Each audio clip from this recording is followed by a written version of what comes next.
Hello students, कैसे हो आप सभी। आज की इस वीडियो में अपन पढ़ने वाले हैं जो ट्वेल्थ क्लास का जो ट्वेल्थ बोर्ड है इंग्लिश लिटरेचर का। लिटरेचर वाले पार्ट के अंदर एक टॉपिक दिया गया है लिटरेरी टर्म्स के नाम से। उसके बारे में पढ़ेंगे अपन, जो कि 8 मार्क्स का आता है आपके। तो उसमें कौन कौन से टर्म्स दिए गए हैं, कौन कौन से लिटरेरी टर्म्स दिए गए हैं, उनके बारे में देखेंगे।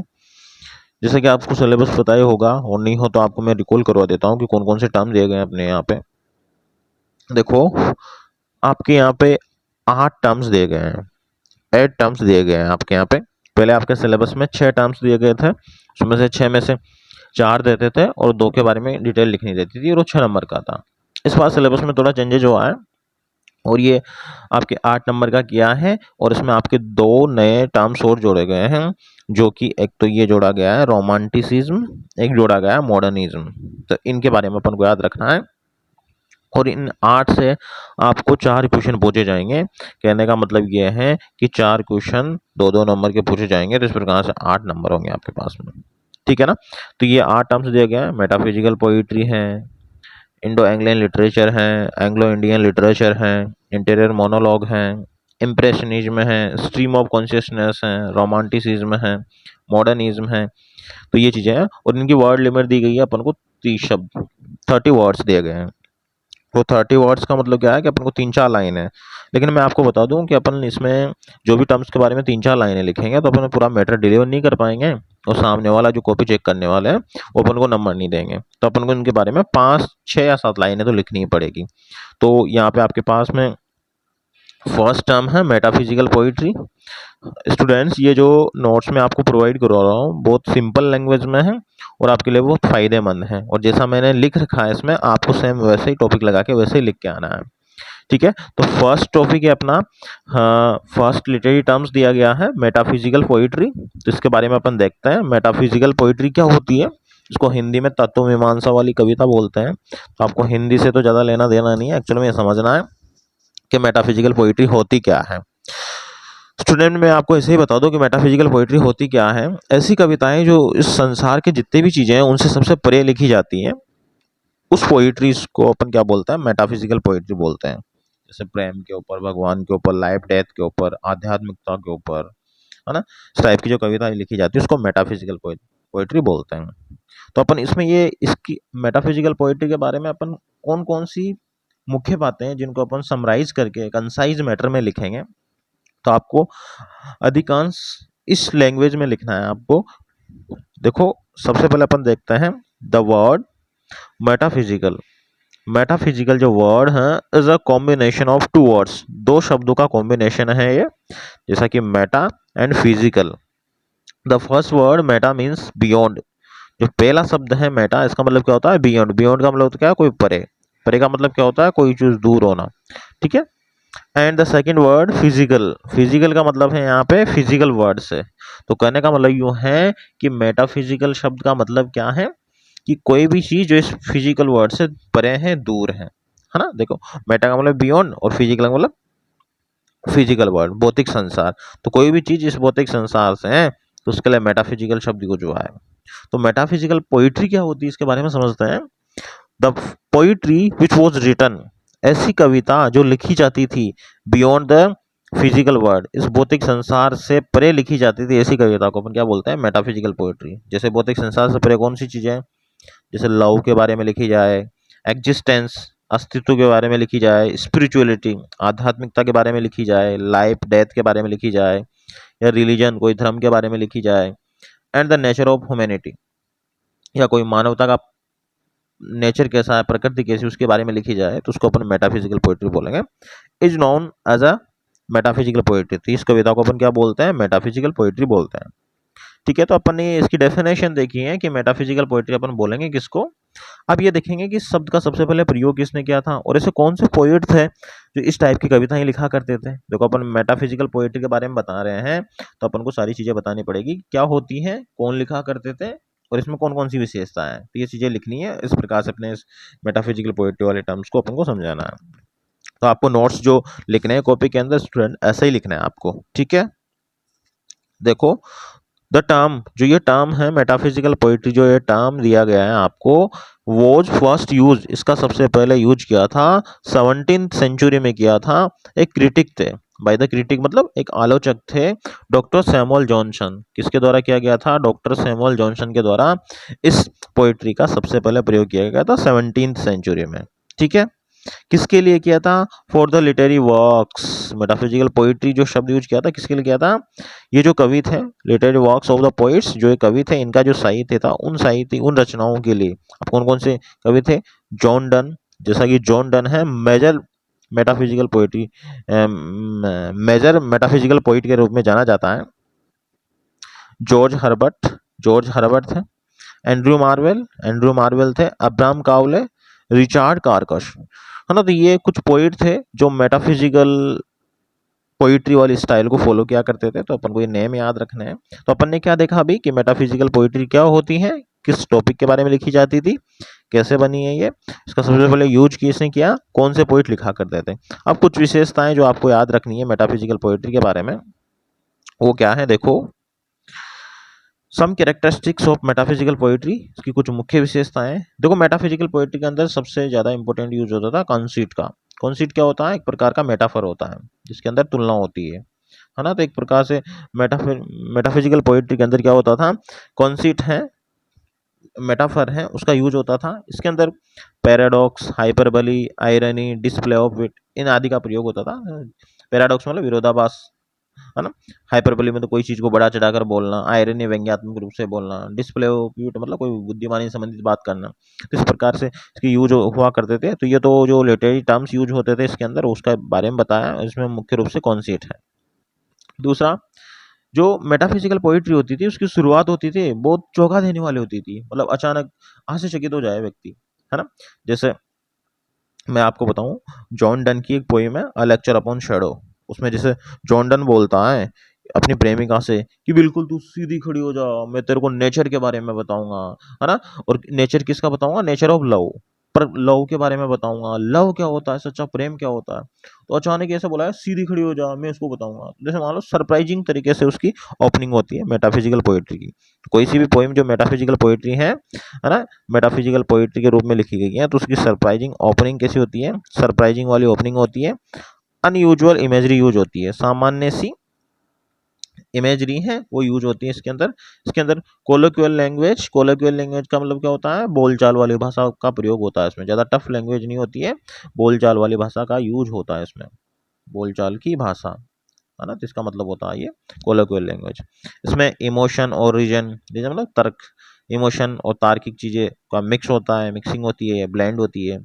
फिलोसफिकल एंड इंटेलेक्चुअल आइडिया होता है इसमें, कोई एक आध्यात्मिक, है ना, कोई एक बुद्धि से संबंधित या कोई दार्शनिक आइडिया होता है। जैसे लव के बारे में लिखी जाए, है ना, इनके बारे में लिखी जाए, उसको मेटाफिजिकल पोइट्री के रूप में जाना जाता है। ठीक है, तो ये मेटाफिजिकल पोइट्री थी अपने पास में, कि मेटाफिजिकल पोइट्री के बारे में आपको क्या याद रखना है, ये सारी चीज़ें याद रखनी है अच्छे से, है ना। नोट्स भी आपको इसी फॉर्म में लिखने हैं।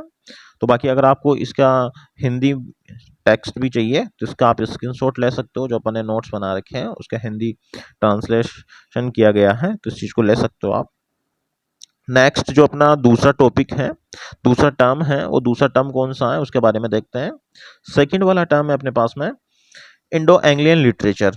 अब इंडो एंग्लियन लिटरेचर क्या होता है? इंडो एंग्लियन लिटरेचर क्या होता है? जैसा कि लिटरेचर की एक ब्रांच के रूप में प्रयोग होता है इसका।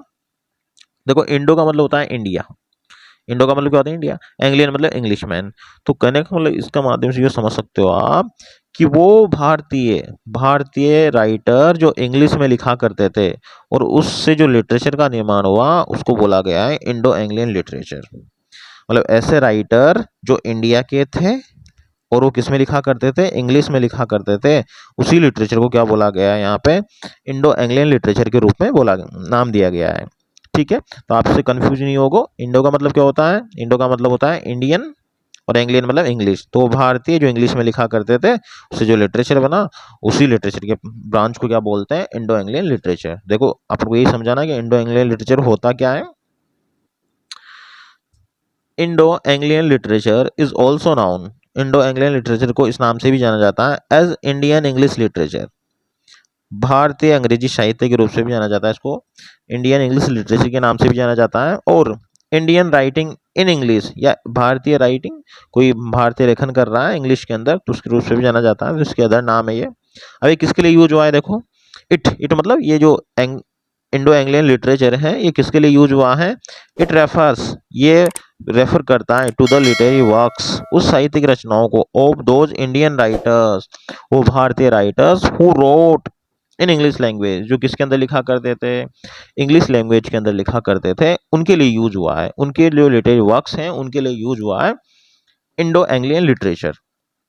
तो इट रेफर्स, ये रेफर हुआ है to the literary works of those Indian writer, वो भारतीय राइटर जो इंग्लिश में लिखा करते थे।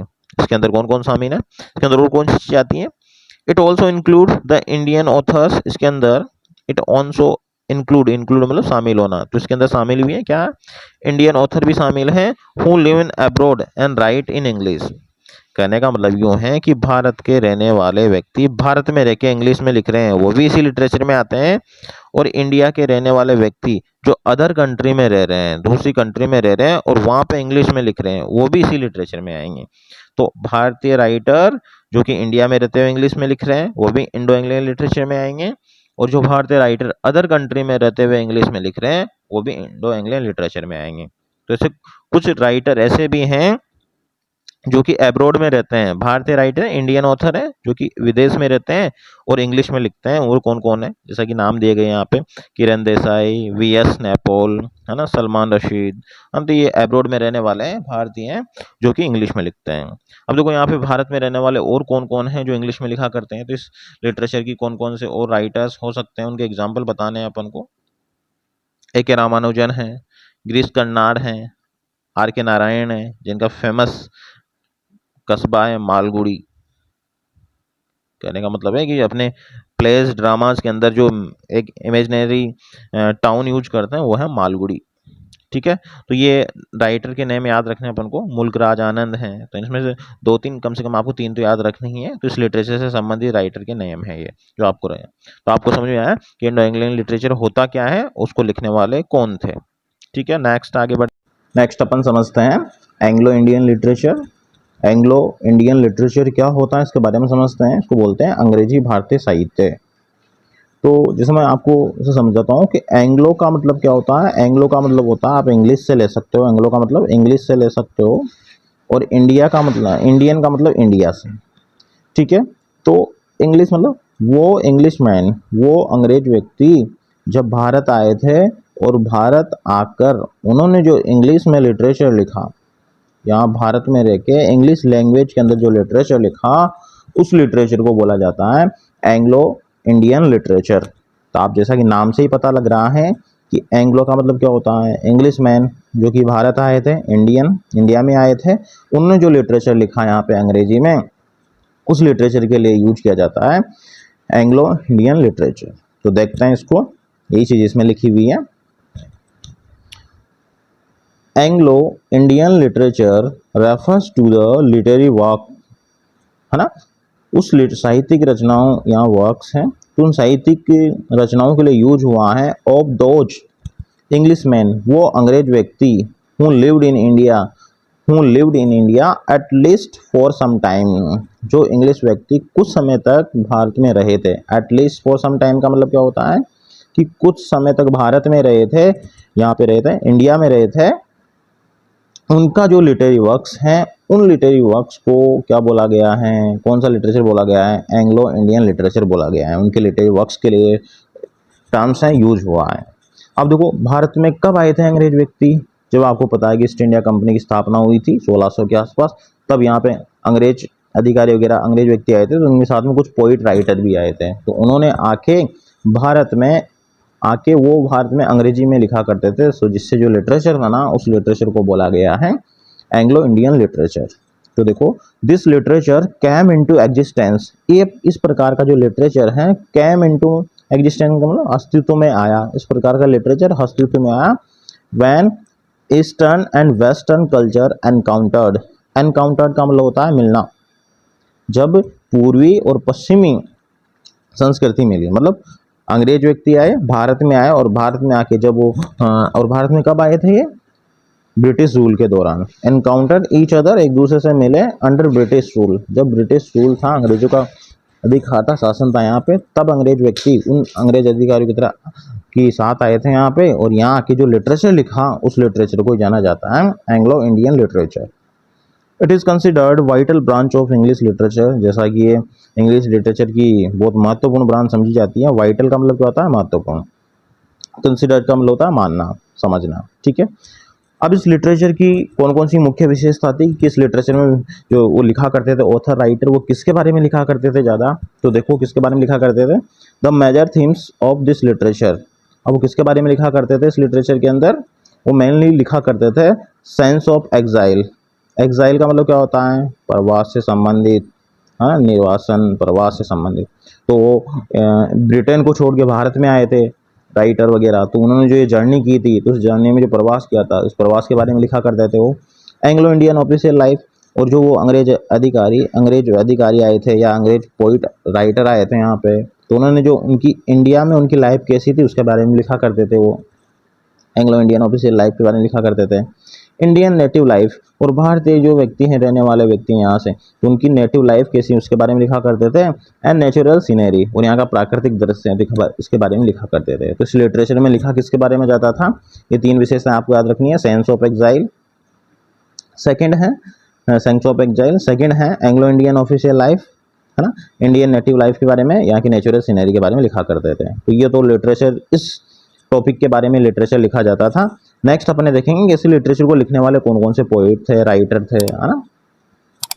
तो देखो इस प्रकार की लिटरेचर को लिखने वाले कौन से राइटर थे, जैसे some writers of this literature, Rudyard Kipling था, ईवी फास्टर था, विलियम मैथोल्ड था। मतलब तो कुछ नेम अपन को याद रखने हैं, ऐसे दो तीन नेम आपको याद रखने हैं। आपको नोट्स लिखोगे आप जब बोर्ड की कॉपी में, तो आपको सेम ऐसे ही लिखने हैं।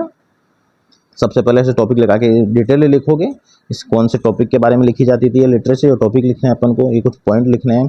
उसके बाद ये लिखना है अपन को कि इससे संबंधित राइटर कौन है, तो ये राइटर के नेम वगैरह अपन को ऐसे लिखना है, नोट्स बना के पॉइंट के थ्रू लिखना है ऐसा, ठीक है। नेक्स्ट अपना टर्म्स देखते हैं अपन। अगला टर्म्स है अपना इंटीरियर मोनोलॉग। अगला टर्म्स क्या है अपने पास में? Interior monologue. अब इंटीरियर मोनोलॉग होता क्या है इसके बारे में समझते हैं। Interior monologue is a narrative technique, एक प्रकार की नरेटिव टेक्निक है, वर्णनात्मक तकनीक है।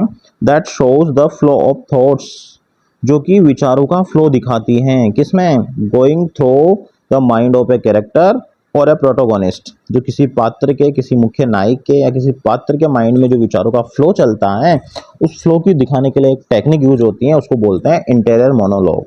किसी ड्रामा में, नॉवल में कोई कैरेक्टर होता है, कोई प्रोटोगोनिस्ट होता है, तो उसके माइंड में जो विचार चलते रहते हैं, तो उस विचारों को दिखाने की एक टेक्निक है ये।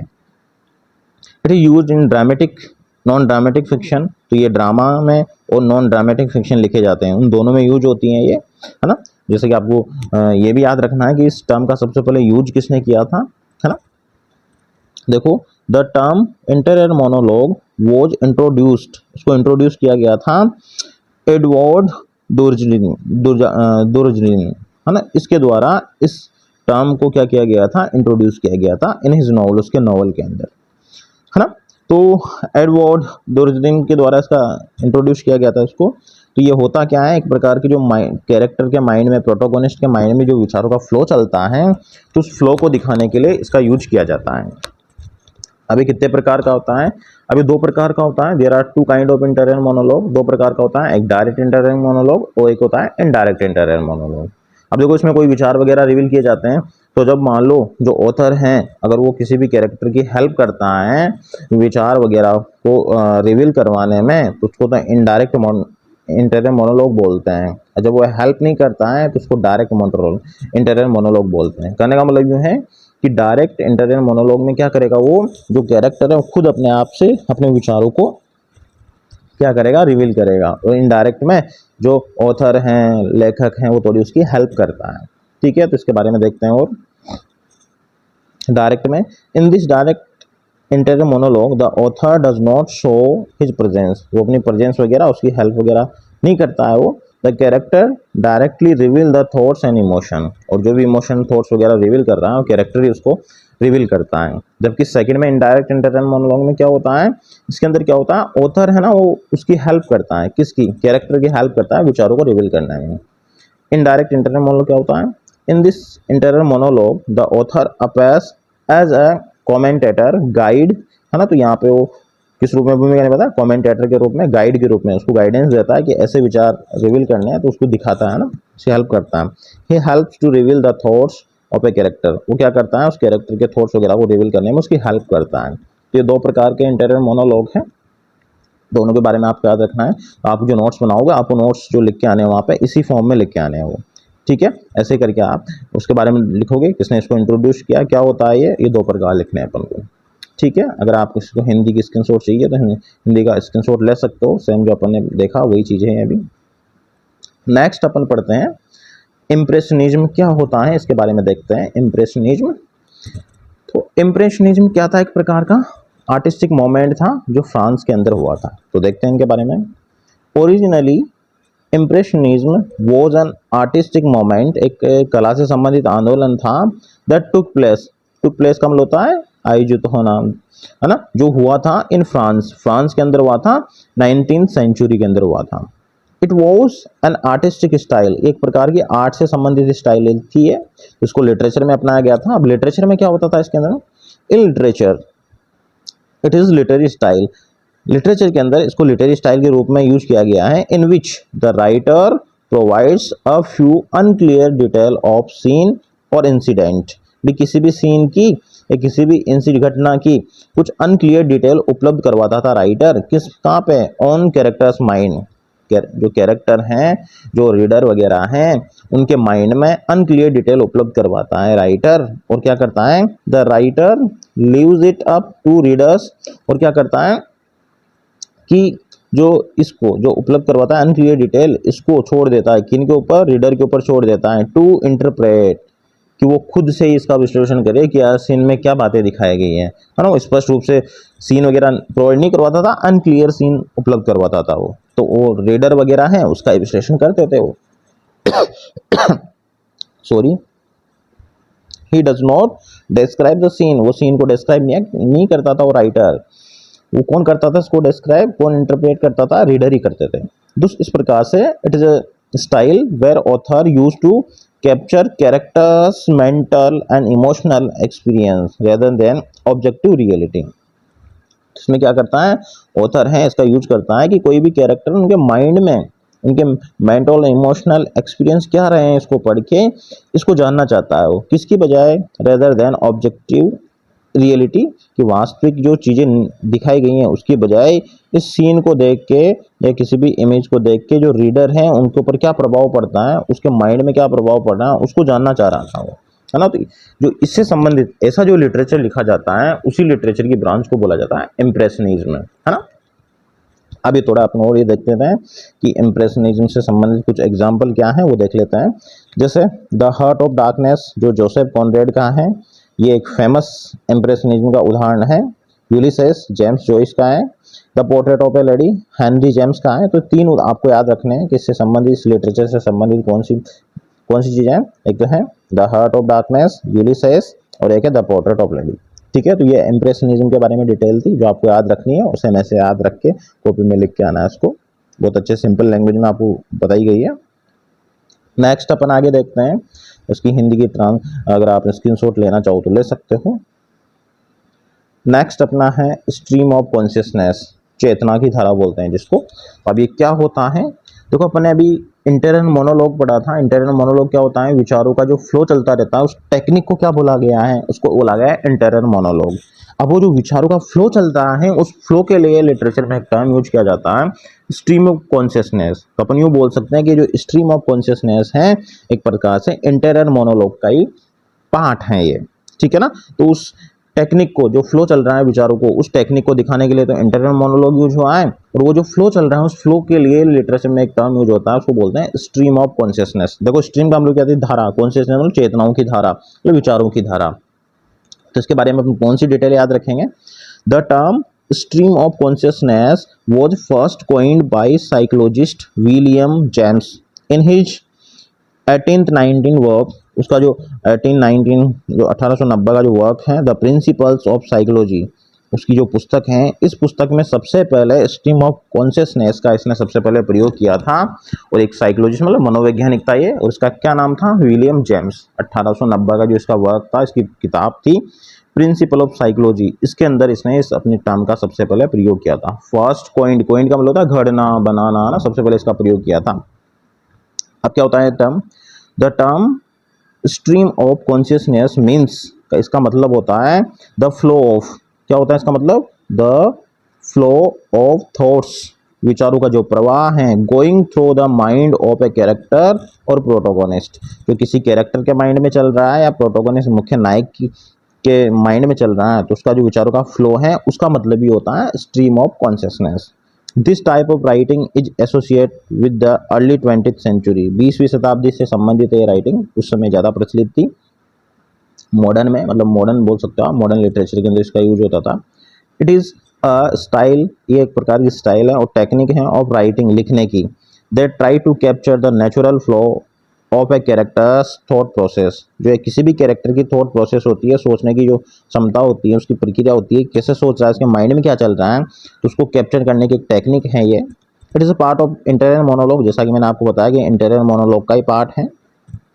इट इज़ यूज्ड, इसका इस स्ट्रीम ऑफ कॉन्शियसनेस का मुख्य रूप से प्रयोग होता है इन फिक्शन, काल्पनिक कथाओं में भी होता है, फिक्शन के अंदर होता है, पोइट्रीज के अंदर होता है इसका। But the term has also been use describe plays and films, यहाँ तक कि जो कोई नाटक वगैरह होते हैं, कोई मूवी वगैरह बनती है, उसके अंदर भी इस टर्म का यूज होता है।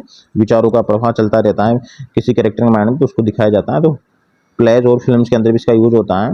That attempt to visually represent a character's thoughts, जो क्या करता है कि कैरेक्टर्स के जो विचार हैं उसको विजुअली प्रेजेंट करता है। तो एक टेक्निक है, किसी भी कैरेक्टर के माइंड में जो विचार की प्रोसेस चल रही है, फ्लो चल रहा है, उसको दिखाने की टेक्निक है, जिसका सबसे पहले प्रयोग किसने किया था। तो आपको इस प्रकार से इसके बारे में लिख के आना है, तो इस सेम ऐसी लैंग्वेज में, सिंपल सी लैंग्वेज में लिखा हुआ है, तो आप आराम से याद कर सकते हो उसको। नेक्स्ट अपना टर्म देखते हैं अपन, जो कि आपके सिलेबस में 2 टर्म नए जुड़े हैं, वो 2 टर्म कौन कौन से हैं उनके बारे में देखते हैं। हाँ, सबसे पहला है रोमांटिसिज्म। रोमांटिसिज्म क्या होता है, लिटरेचर की कौन सी ब्रांच के अंदर आता है ये, इसके अंदर लिटरेचर कैसे लिखा जाता था, किसने लिखा था, ये सारी बातें देखते हैं। तो ये बातें आपके सामने लिखी हुई हैं, तो इसी नोट्स को आप ऐसे ही तैयार करना है ना, मतलब कंसाइज मैटर में आपको बहुत सारी डिटेल बताई गई है इसमें। तो कोई भी चेक करने वाला सोचेगा कि स्टूडेंट ने अच्छा लिखा है, तो आपके नंबर्स नहीं काटेगा, वो अच्छे से नंबर देगा आपको। तो आपको एग्जाम में ऐसे ही लिखना है। देखो, रोमांटिसिज्म वॉज अ लिटरेरी और आर्टिस्टिक मोमेंट, एक प्रकार का साहित्यिक और कला से संबंधित आंदोलन था ये। दैट स्टार्टेड, ये स्टार्ट हुआ था in the late 18th century, last में जो 18वीं शताब्दी थी उसके एंड में इसका स्टार्टिंग हुआ था। और किससे हुआ था, with publication of lyrical ballads. Lyrical ballads एक पोइट्रीज का कलेक्शन था, जो कि 1798 में 1798 में पब्लिश हुआ था। और ये किसने लिखा था, विलियम वुड्सवर्थ और एस.टी. कोलरिज था। उन दोनों ने जो कुछ कविताएं लिखी थी, कुछ सोनेट वगैरह लिखे थे, उनका कलेक्शन था ये। तो इसके पब्लिकेशन के साथ में इस आंदोलन का शुरुआत हुए थे, और एक प्रकार से कला से संबंधित और आर्ट से संबंधित आंदोलन था ये। तो आपको याद रखना है कि क्या है, एक प्रकार का मोमेंट है, जो कहाँ स्टार्ट हुआ था और कब स्टार्ट हुआ था, ये बात याद रखनी है। और कहाँ पे हुआ था, ये यूरोप के अंदर स्टार्ट हुआ था ये। ठीक है, आगे देखते हैं। इट वॉज ए रिएक्शन, ये एक प्रकार से प्रतिक्रिया थी अगेंस्ट न्योक्लासिसिज्म जो एज था, है ना, न्योक्लासिकल एज था, एंड एनलाइटमेंट जो एज था, उसके विरुद्ध में आया था ये। अब इसमें किस पे जोर देते थे, देखो, which focused on rules and logics, मतलब ये जो न्योक्लासिज्म था या एनलाइटमेंट था, ये किस पे जोर देता था, रूल्स पे, लॉजिक पे जोर देता था। जबकि रोमांटिसिज्म किस पे जोर दिया गया, इट मतलब रोमांटिसिज्म फोकस्ड ऑन फीलिंग्स, व्यक्ति की फीलिंग्स पे, इमोशंस पे, लव फॉर नेचर, प्रकृति के लव के बारे में इस पे जोर दिया करते थे। इमेजिनेशन, ये 3 बातें मुख्य रूप से याद रखनी है आपको रोमांटिसिज्म में, कि इसमें लिटरेचर में किस पे ऊपर जोर दिया जाता था, फीलिंग्स के ऊपर, लव ऑफ नेचर, प्रकृति की सुंदरता के बारे में, प्रकृति से प्रेम के बारे में, इमेजिनेशन के ऊपर, क्रिएटिविटी के ऊपर ज़्यादा जोर दिया जाता था। और चीज़ें हैं जिसके ऊपर जोर दिया जाता था, इंडिविजुअलिज्म, है ना, व्यक्तिवाद पे जोर दिया जाता था। कॉमन व्यक्तियों पर बहुत जोर दिया गया है कि जो लिटरेचर लिखा जाए कॉमन व्यक्ति पढ़ सकेगा, तो सिंपल लैंग्वेज में लिखा जाना चाहिए। साथ में mysterious and super natural element use होते थे इस पोइट्री के अंदर। कोई भी कविताएं वर्क लिखा करते थे तो उसमें ऐसे जादुई मैजिकल पावर से संबंधित कुछ बातें लिखी करती थी। तो रोमांटिसिज्म है इन टॉपिक के बारे में लिखा जाता था। तो टॉपिक अपन को याद रखने हैं। किसके अगेंस्ट आया था? है न्यू क्लासिसिज्म, एनलाइटमेंट के अगेंस्ट आया था। कहाँ पे क्या था? एक प्रकार का मोमेंट था जो कैसा था? लिटरेरी और कला से संबंधित आर्टिस्ट मोमेंट था। कब स्टार्ट हुआ था? सबसे पहली कौन सी कलेक्शन पब्लिश हुआ था उससे स्टार्टिंग हुई थी। इसे लिरिकल बैलेट्स याद रख सकते हो आप। अब रोमांटिसिज्म से संबंधित कुछ पोइट हैं, वर्क्स हैं, वो नेम याद रखने हैं, उनको ऐसे ही लिखना है अपन को पॉइंट बना के। देखो William Wordsworth, ST. Coleridge. William Wordsworth जिसने डैफोडिल्स नामक कविता लिखी है, एस.टी. कोलरिज जिसने the rhyme of ancient mariner लिखा था, है ना। लॉर्ड बायरन जिसने सी वॉक्स इन ब्यूटी, ये वर्क्स था इसका। P B. Shelley, ode to the west wind, ये वर्क्स लिखा था। John Keats, ode to nightingale. तो ये कुछ पोइट के नेम हैं, William Wordsworth, Samuel S T. Coleridge, Lord Byron, P B. Shelley, John Keats. इनमें से कम 3-4 आपको याद रखने हैं और ऐसे पॉइंट लगा के लिख के आने हैं। तो सबसे पहले अपन रोमांटिसिज्म है उसको ऐसे डिस्क्राइब करेंगे, ऐसे समझाएंगे कि क्या होता है, कहाँ उत्पन्न हुआ था, किस बारे में लिखा जाता था, किसके विरुद्ध आया था ये, और कुछ पोइट के नेम लिखेंगे, है ना। ठीक है, नेक्स्ट अपना लास्ट लिटरेरी टर्म बचा हुआ है वो है मॉडर्निज्म।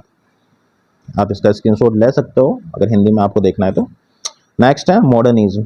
अब देखो मॉडर्निज्म किसके बारे में था, इसमें क्या लिखा जाता था, इसके लिटरेचर के अंदर इसमें क्या लिखा जाता था, इससे संबंधित कौन से राइटर ऑथर थे जो मॉडर्निज्म से संबंधित लिखते थे। देखो आपको पता है कि मॉडर्निज्म क्या है? आधुनिकतावाद। तो आधुनिक संसार जो भी चल रहा है अपना आधुनिक वर्ड है 21वीं 20वीं शताब्दी के अंदर, तो उसके बारे में बताया गया है इसमें।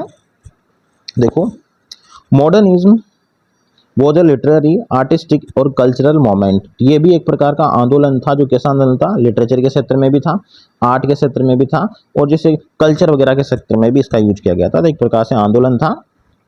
दैट इमर्ज्ड, जो उभर के आया। आप यहाँ पे क्या लिख सकते हो? स्टार्ट शब्द भी लिख सकते हो।